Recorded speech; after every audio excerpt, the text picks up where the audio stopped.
Hi అండి, welcome to my channel. ఈరోజు మనం మీల్ మేకర్తో కర్రీ చేయబోతున్నామండి. చాలా చాలా టేస్టీగా ఉంటుంది. నాన్ వెజ్ని మరిపించేలా ఉంటుందండి ఈ కర్రీ అనేది. చికెన్ మటన్ కన్నా మించి ఉంటుందండి టేస్ట్ అనేది. చాలా చాలా బాగుంటుంది.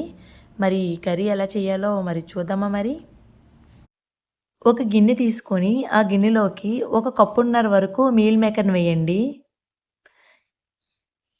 మీల్ మేకర్ వేసిన గిన్నెలోకి హాట్ వాటర్ని వేయండి. హాట్ వాటర్ వేసి కొద్దిగా సాల్ట్ వేసి బాగా కలపండి. బాగా కలిపి మూత పెట్టండి. మూత పెట్టి ఒక 5-6 నిమిషాల వరకు అలాగే ఉంచండి. కొద్దిగా చల్లగా అయిన తర్వాత ఈ విధంగా పిండి వేరే గిన్నెలోకి తీసుకోండి. ఇప్పుడు ఒక కడాయి తీసుకోండి. కడాయి తీసుకొని 2 టేబుల్ స్పూన్స్ వరకు ఆయిల్ వేయండి. ఆయిల్ బాగా వేడైన తర్వాత మీడియం సైజ్ ఆనియన్స్ 2 తీసుకొని సన్నగా కట్ చేసి వేయండి. ఆనియన్స్ ఈ విధంగా సన్నగా కట్ చేసి వేయడం వలన త్వరగా ఫ్రై అవుతాయండి. ఈ వీడియో మీరు ఫస్ట్ టైం చూస్తున్నట్లయితే ప్లీజ్ సబ్స్క్రైబ్ చేయండి, లైక్ చేయండి, షేర్ చేయండి. ఆనియన్స్ అనేవి ఈ విధంగా చూడండి, వీడియోలో చూపించిన విధంగా కలర్ చేంజ్ అయినంత వరకు బాగా ఫ్రై చేసుకోండి. ఫ్రై చేసుకొని వేరే బౌల్లోకి తీసుకోండి. ఆనియన్స్ని మిక్సీ పట్టించండి. ఆనియన్స్ ఫ్రై చేసిన కడాయిలోనే మనం ఆల్రెడీ పిండి తీసుకున్న మీల్ మేకర్ని వేసి బాగా ఫ్రై చేయండి. మీకు ఆయిల్ సరిపోకపోతే 1 స్పూన్ వరకు ఆయిల్ వేసి కలర్ చేంజ్ అయినంత వరకు బాగా ఫ్రై చేయండి. ఫ్రై చేసి వేరే బౌల్లోకి తీసుకోండి. ఇప్పుడు చిన్న కప్పు వరకు పెరుగు వేయండి. 4 to 5 టేబుల్ స్పూన్స్ వరకు ఉంటుందండి. 1 స్పూన్ వరకు కారం వేయండి. హాఫ్ టీ స్పూన్ వరకు పసుపు వేయండి. హాఫ్ టీ స్పూన్ వరకు జీలకర్ర పొడి వేయండి. హాఫ్ టీ స్పూన్ వరకు ధనియా పౌడర్ వేయండి. కచ్చపచ్చ దంచిన వెల్లుల్లి వేయండి. ఒక 8 నుంచి 10 వరకు ఉంటాయండి. చిన్న వెల్లుల్లిపాయలు 10 వరకు వేసుకోండి. టేస్ట్ చాలా బాగుంటుంది. వేసుకుని బాగా కలపండి.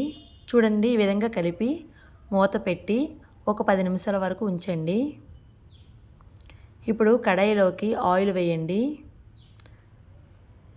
2 టేబుల్ స్పూన్స్ వరకు ఆయిల్ వేసి హాఫ్ టీ స్పూన్ వరకు జీలకర్ర వేయండి. ఒక దాల్చిన చెక్క, 2 ఇలాచి, 2 లవంగాలు వేయండి.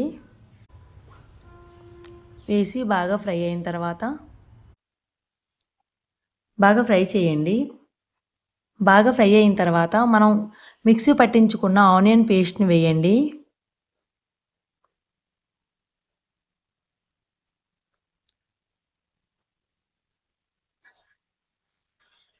ఆనియన్ పేస్ట్ని వేసి బాగా ఫ్రై చేయండి. చాలా చాలా బాగుంటుందండి ఈ కర్రీ అనేది. చాలా టేస్టీగా ఉంటుంది. వేడి వేడి అన్నంలో వేసుకొని తింటే సూపర్ ఉంటుంది. చూడండి, ఆయిల్ తేలిన తర్వాత ఒక హాఫ్ టీ స్పూన్ వరకు కారం వేయండి. ఈ విధంగా ఆయిల్ తేలినప్పుడు వేస్తే కలర్ బాగుంటుంది కర్రీ అనేది. మీడియం సైజు టొమాటోస్ 2 తీసుకొని ఈ విధంగా సన్నగా కట్ చేసి వేయండి. సన్నగా కట్ చేసి వేసి బాగా ఫ్రై చేయండి. టమాటా అనేది బాగా మగ్గిపోవాలండి. టమాటా అనేది బాగా మగ్గిపోయిన తర్వాత కొద్దిగా సాల్ట్ వేసుకోండి. టేస్ట్ తగ్గట్టు సాల్ట్ వేసుకోండి.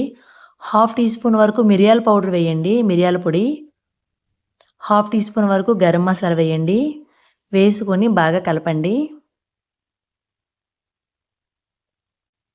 ఆల్రెడీ మనం నానబెట్టుకున్న మీల్ మేకర్ మసాలాని వేసుకోండి.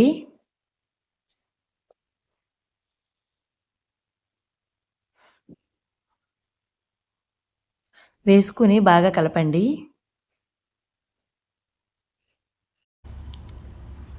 గిన్నెలోకి కొద్దిగా వాటర్ వేసుకొని అందులో వేసుకోండి.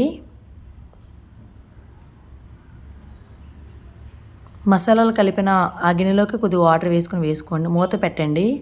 మూత పెట్టి ఓ 4 నుంచి 5 నిమిషాల వరకు ఉడకనివ్వండి. చూడండి, ఉడికిన తర్వాత ఇలా ఉంటుంది కర్రీ అనేది. చాలా చాలా బాగుంటుందండి. మీ దగ్గర కొత్తిమీర ఉంటే కొత్తిమీర వేసుకోండి, లేకపోతే కసూరి మేతి అయినా వేసుకోండి. చాలా చాలా టేస్టీగా ఉంటుందండి. Curry ready. ఈ వీడియో మీరు ఫస్ట్ టైం చూస్తున్నట్లయితే ప్లీజ్ సబ్స్క్రైబ్ చేయండి, లైక్ చేయండి, షేర్ చేయండి. తక్కువ ఖర్చుతో ఎక్కువ ప్రోటీన్స్ వచ్చే ఫుడ్ అండి ఇది, ఈ మీల్ మేకర్. చాలా చాలా టేస్టీగా ఉంటుంది. చాలా హెల్తీ అండి. మీరు కూడా ఒకసారి ట్రై చేయండి.